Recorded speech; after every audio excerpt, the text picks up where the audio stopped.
సంతోషంగా ఉన్నారా? ప్రియులారా, దేవుని సన్నిధి అంటేనే సంతోషం, దేవుని ప్రసన్నత అంటేనే సంతోషం. కొద్దిపాటి ఆరాధనకు సంఘంలో ఏం పుట్టింది? మంట పుట్టింది. ఇప్పుడు ఏమొస్తుంది? సంఘం ఇందాక దాకా సంఘం చల్లచల్లగా ఉంది, ఇప్పుడేం ఉడికొచ్చేస్తుంది. ఏమొస్తుంది ఇప్పుడు? అందరికి ఏం పట్టాయి? చెమటలు. దేవుని అగ్ని. నా ప్రియులారా, అవసరం వీలుంటే ఒక 2 నిమిషాల తలుపు తీసుకోండి, ఇబ్బంది ఏమి లేదు. కొంచెం వేడి అంతా బయటికి వెళ్ళి కొంచెం గాలి వస్తుంది, తీసుకోండి ఒక కొన్ని నిమిషాలు. హల్లెలూయా, హల్లెలూయా. దేవుడు మిమ్మల్ని ప్రేమిస్తాను అంటానికి సాక్ష్యము ఇందాక నేను చెప్పాను కదా, సంఘం ఏమైంది? ప్రసవించింది. సంఘం ప్రసవించింది కాబట్టి లేత మొక్కలు చేర్చబడుతున్నాయి. ఏ మొక్కలు? లేత మొక్కలు. ఈ లేత మొక్కలు క్రీస్తు సువాసనను కలిగి ఉన్నాయి, క్రీస్తు యొక్క సువాసనను కలిగి ఉన్నాయి ప్రియులారా. ఎందుకంటే వాక్యము విలువైంది, సన్నిధి ఎప్పటికప్పుడు మనకు ఆదరణ, అభిషేకము, దీవెన, వీటన్నింటినీ మన జీవితంలో కలిగిస్తూ ఉంది. హల్లెలూయా, హల్లెలూయా. ఎంత అనుకోని సంఘటన కదా. గడిచిన సంవత్సరం ఇదే తారీఖుల్లో, ఆ రోజున నాకు ఇప్పటికీ గుర్తు, దేవుడు మంచి మంచి వర్తమానాలు, ప్రతి వర్తమానంలో దేవుడు ఏం చేశారు? నేను అడుగుతాను, ఇప్పుడు మీ భక్తి ఎంత బయటికి తెస్తాను నేను. ఆ రోజు నేను మర్చిపోలేని 3 వాగ్దానాలు ఉన్నాయి. అప్పుడు వాక్యం ఎంతమంది గుర్తుంది? ఏంటి పాస్టర్ గారు, సంవత్సరం అయిపోయింది, ఇప్పుడు అడిగితే ఎలా చెప్తామండి? ఎన్నాళ్ళయింది? ఆ రోజు వాగ్దానం ఏంటో తెలుసా? వారందరూ ఆరాధన చేసినంట విందు చేసుకున్నారు. ఆ రోజు 3 వాగ్దానాల్లో కూడా ప్రతి కుడికలు దేవుడు ఒక మాట మాట్లాడారు, ఆ విందు జరిగించుకున్నారు. మనం ఆ రోజు ఇదే తారీఖుల్లో ప్రార్థన అనే విందును చేశాము. ఆ ప్రార్థన ఫలించి పుష్పాలను వికసింపచేసింది. తప్పులు కొట్టి దేవుని కనపరుద్దాం. హల్లెలూయా. ప్రార్థన పోరాటము, ప్రార్థన విజయము, ప్రార్థన పరిశుద్ధత. ఈ రోజున ఈ సంఘము నింపుదలను చూస్తూ ఉన్నాము. ఎన్నో అద్భుతాలు, మీ దైవజనుల ప్రయాస, మిమ్మల్ని అందరినీ, మీరందరూ ఎంత దూరం వచ్చారు దేవుని కోసం? విజయవాడ వరకు వచ్చారు కదా. ఆ రుచి చూసే కొలది కొన్నిసార్లు కొంతమందికి డౌట్లు వస్తాయి, అంత దూరం వెళ్ళటం అవసరమా? కొన్నిసార్లు ఆత్మలు ఎక్కువ బలం రావడానికి కొన్నిసార్లు వెళ్ళాలి, తప్పదు. ప్రియులారా, దేవుని పరిశుద్ధ వాక్య భాగములో నుండి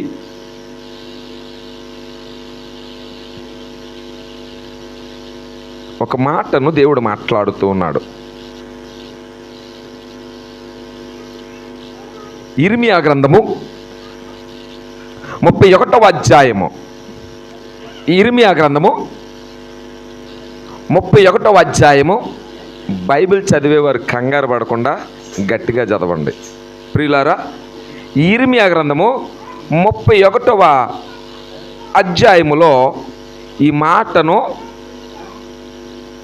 చదువుదాం ప్రియులారా. 3వ వచనం. ఇర్మియా గ్రంథము 31వ అధ్యాయము. ఈ రోజున, ఈ అక్టోబర్ మాసములో మీ కుటుంబాలకి, సంఘానికి ఉదయకాలం ఒక వాగ్దానం ఇచ్చాడు దేవుడు.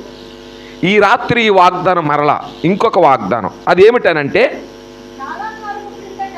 చాలా కాలము క్రిందట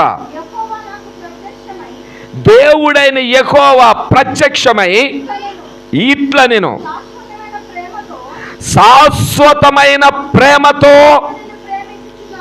నేను నిన్ను ప్రేమించుచున్నాను, కనుక విడువక నీ ఎడల ఏం చేస్తున్నాడు?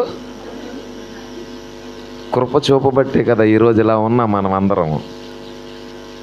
ఈ అక్టోబర్ మాసంలో ఈ 2వ సెక్షన్లో దేవుడు చెప్తా ఉన్నాడు, ఈ రాత్రికాల సమయంలో చాలా కాలం క్రిందట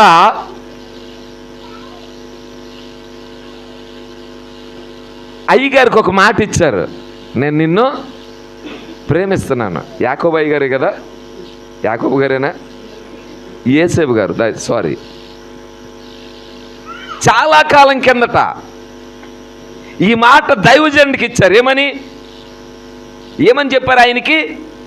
నేను నిన్ను శాశ్వతమైన ప్రేమతో ప్రేమిస్తున్నాను. ఈ ప్రేమ నీతో ఆగిపోవడానికి కాదు, నువ్వెక్కడికి వెళితే అక్కడ ఈ ప్రేమ ఏం జరుగుతుందంట?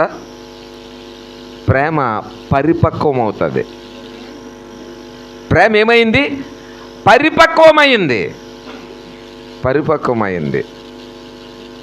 నేను ఉదయకాలం ఒక మాట అన్నాను, ఆ మాట ఎవరికి గుర్తులేదు. నేను అనుకున్నా ఎవరన్నా అడుగుతారేమో, నేను వాక్యం అయిపోయినంత అందరం అక్కడికి వెళ్ళి ప్రార్థన చేద్దామంటే అవ్వటమే పాపం. రైలు ఇంజిన్ పరిగెట్టినట్టు పరిగెట్టారు అందరూ. హల్లెలూయా. ఆయనతో చెప్పిన వాగ్దానము నేను చెప్తా ఉన్నాను. ఒక దైవజనుని దేవుడు ఎన్నిక చేసి ఒక మాట ఇచ్చాడు దేవుడు అంటే ఆ మాట తప్పిపోదు. అలాగే ఒక కుటుంబం పట్ల దేవుడు ఒక ప్రణాళిక కలిగి ఉన్నాడు అంటే ఆ మాటను ఎప్పుడూ తప్పిపోడు దేవుడు. ఈ రాత్రి దేవుడు అంటున్నాడు, ఆయన నిబంధన గుర్తు చేస్తున్నాడు. ఆ నిబంధన ఏంటో తెలుసా? ప్రేమ. శాశ్వతమైన ప్రేమతో ప్రేమించుచున్న దేవుడు ఏమంటాడు? నేను నిన్ను విడిచిపెట్టను. ఎప్పటి వరకు తెలుసా? నీలో ప్రసవ వేదన వచ్చి ఫలించే వరకు. ఈ ప్రసవ వేదన ఎలా ఉంటుంది? 30దంతలుగా, 60దంతలుగా, 100ంతలుగా. ఇది విడువని ప్రేమ. అయితే ప్రియులారా, ఈ ప్రేమ ఏమవుతుందని చూస్తే ప్రియమైనటువంటి సోదరులారా, ఈ ప్రేమ ఎంత బలమైందంటే 7వ వచనం దేవుడు ఇలాగ సెలవిస్తా ఉన్నాడు, యాకోబును బట్టి సంతోషముగా పాడుడి, రాజ్యములకు శిరస్సగు జనమును బట్టి. ఎవరిని బట్టి అంట? జనమును బట్టి. ఏ జనం? జనము చాలామంది ఉన్నారు. వాక్యాన్ని జాగ్రత్తగా చూడండి ప్రియులారా. ఏమంటున్నాడు ఆయన? ప్రియులారా, ఆయన అంటున్నాడు ఖచ్చితంగా సెలవిస్తున్న యాకోబును బట్టి సంతోషించండి. యాకోబును బట్టి ఎందుకు సంతోషించమన్నాడు? ఎందుకు సంతోషించాలి? యాకోబు ఏం చేశాడు? వినబడుతుందా? యాకోబు ఏమన్నాడు తెలుసా? నీవు నన్ను ఆశీర్వదిస్తేనే కానీ నేను నిన్ను. ఈ పాస్టర్ గారు ఎప్పుడు విడిచిపెడతారో.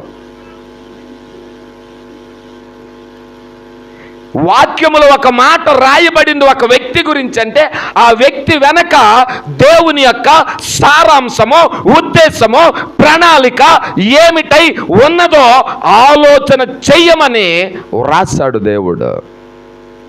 యాకోబుని బట్టి సంతోషించమని అంటే యాకోబులో ఏముంది? పెనుగులాట. యాకోబులో ఏముంది?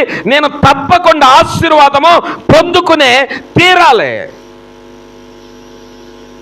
యాకోబులో ఉన్నది పట్టుదల, యాకోబులో ఉన్నది విశ్వాసము, యాకోబులో ఉన్నది నా దేవుడు నేను బ్రతిమలాడుకొనిది ఆశీర్వాదం పొందుకునే వరకు నేను బ్రతిమలాడుతూనే ఉంటాను అని ఒక నిర్ణయం కలిగిన వ్యక్తి.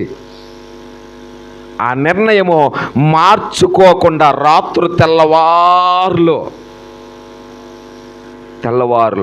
నేను అంటాను, నువ్వు ప్రార్థన చేస్తే దేవుడంట నిన్ను పర్మిషన్ అడిగి వెళ్ళాలంట. ఇంకా చేస్తావా ప్రార్థన? ఎల్లనా నా కుమారుడా, నా కుమార్తె. ఈ రోజున ప్రియ దేవుని సంగమ, యాకోబుని బట్టి ఎందుకు సంతోషించమన్నాడు? ఈరోజు నీలో అటువంటి పట్టుదల, అటువంటి ప్రార్థన, అటువంటి విశ్వాసం ఉంటే ఈ లోకపు శ్రమలో నీకు శ్రమలుగా అనిపించవు. ఎందుకని? ఆశీర్వాదాన్ని చూస్తావు. ఆశీర్వాదము పొందుతావు. ఏ కుటుంబంలో యాకోబు వంటి ప్రార్థన ఉంటుందో, ఏ కుటుంబంలో ఆయన శాశ్వతమైన ప్రణాళిక, కృప విడువక నేను ప్రేమించుచున్నానని చెప్పిన ఆ దేవుని మాట ఏ సంఘములో, ఏ కుటుంబంలో దాన్ని నెమరు వేసుకుంటూ, స్తుతులు చెల్లించుకుంటూ, కీర్తనీయుడైన దేవుని ఎదుట అనుదినము మోకరించే ఆ అనుభవంలోనికి ఎందరైతే ఆ సంతోషాన్ని కలిగి ఉంటారో, ఈ రాత్రి దేవుడు అంటున్నాడు, నా ప్రేమను నువ్వు చూస్తావు, నా మహిమను నువ్వు చూస్తావు, నా ప్రభావాన్ని ఏంటో నువ్వు తెలుసుకుంటావు. అందుకనే యాకోబును బట్టి మనమందరము సంతోషించాలి, ఆ విశ్వాసాన్ని బట్టి సంతోషించాలి. తప్పుడు కొట్టి పరిశుద్ధాత్మ దేవుని కనపడదాం. అట్టి సంతోషం మనందరి పరిచర్యలో, కుటుంబాల్లో దేవుడు జరిగించునుగాక. ఈ మాట సేవకులకి వర్తిస్తుంది, విశ్వాసులైన వారికి. మాకు మీకు కూడా దేవుడు వాగ్దానం. ఎందుకంటే సేవకులతో అంటాడు పెనుగులాడండి, విశ్వాసులతో అంటాడు ఏకీభవించండి. ఈ ఏకీభవించిన వారి ఎడల కృప విడువక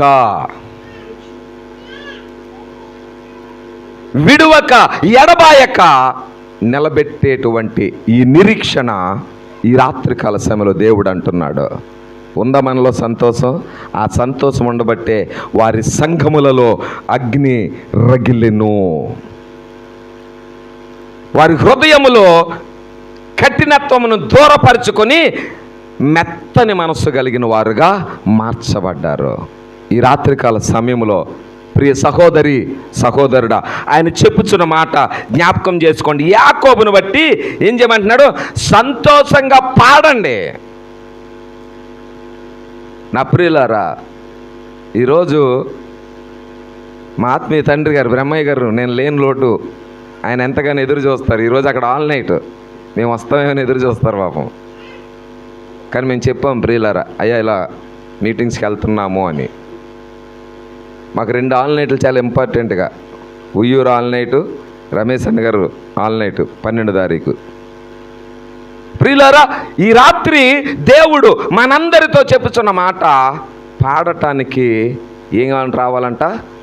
నాట్యముతో పాటలు పాడేటువంటి ఆ కృపను మన జీవితాల్లో పొందుకోవాలి. ఇంకేమంటాడు ఆయన? ప్రియులారా, రాజ్యములకు శిరస్సగు జనులమును బట్టి ఉత్సాహధ్వని. రాజ్యములకు శిరస్సగు జనము, రాజ్యాలకి శిరస్సు అయిన జనం అంట. ఎవరో తెలుసా? బాప్తిసం తీసుకుని నిజమైన ప్రార్థన వీరుడైతే ఆయన ముందు ఏది నిలవదంట. దేవునికి స్తోత్రం. ఈరోజు ఈ మాటను బట్టి ఒక మాట దేవుడు జ్ఞాపకం చేస్తూ ఉన్నాడు. ఇక్కడ ఏమంటున్నాడు ప్రియులారా? రాజ్యములకు శిరస్సగు జనము. ఈరోజు ప్రపంచ రాజ్యాలకు శిరస్సు అయిన దేశము ఇజ్రాయెల్. ఏ దేశం? ఇజ్రాయెల్ చాలా చిన్నది, అంటే భద్రాచలంలో ఒక ముక్క అంత, ఒక చిన్న జిల్లా అంత ఉంటుంది. ఎంత? ఒక చిన్న జిల్లా అంతా. అది దేవుడు వాగ్దాన భూమి. ఆ చిన్న దేశాన్ని కదపటానికి 57 దేశాలు ఏకమయ్యాయి. ఎన్ని?